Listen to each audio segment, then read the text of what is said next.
Hi, this is Jessica Pettitt with Conversations That Matter. I've been doing these mini videos now for almost a year, and along the way I asked audiences for their own topics or things that they needed help with. One of the reoccurring requests I get is pronouns. So I thought I'd spend a little bit of time today to talk about pronouns, why they matter, and we can have a conversation about it. So first off, I think it's important to understand that people who don't identify as trans or don't identify as gender nonconforming or are cisgender, cis meaning Latin for the prefix for meaning congruent. I am a cisgender woman, C-I-S, cisgender. Cisgender people often don't have their pronouns questioned. Now, as a larger person who has short hair, sometimes I get sirred or heed from behind, but when I turn around, usually people can tell that I'm a woman and they'll correct themselves into she or her pronouns. Or they get really big eyes and they're like, oh yes, that's what I meant, like as if I didn't hear their mistake. Pronouns are the word that we use to describe somebody else based generally on their gender identity or our gender perception of them.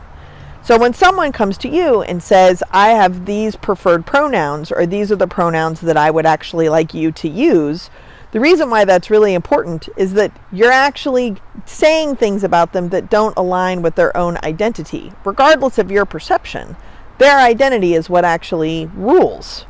So I saw a cartoon recently of a butterfly that, of course, used to be a caterpillar. But we don't call butterflies caterpillars with wings. We call them butterflies.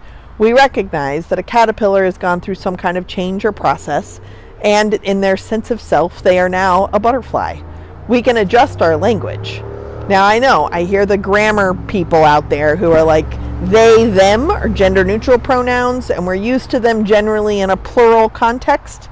So sometimes an individual will ask you to use they, them pronouns for them instead of gendered pronouns like she or her or he or his. They, them were used by William Shakespeare, and we tend to like his writing. And what's more important is you use they, them all the time to describe an individual. You just don't realize it. When you order a whisk from Amazon Prime, you might call home and say, hey, did they drop off my whisk yet? You don't mean the millions of employees that work at UPS or the millions of employees that work at Amazon Prime. You mean whoever's driving the truck, have they dropped off your box yet? See, I just did it. Have they dropped off my box yet? It's because you don't necessarily know how they identify, so you're being inclusive by calling them they. We can do this. These are gender neutral pronouns. One of the best gifts that came out of the South is y'all.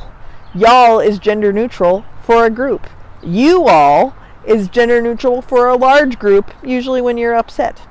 So, notice your own pronouns. Notice that you may not have even had to think about what that particle of speech is called. So then when someone asks you what your pronouns are or tells you what pronouns they use, simply adjust your language and respect how they identify. Caterpillars are caterpillars, butterflies are butterflies.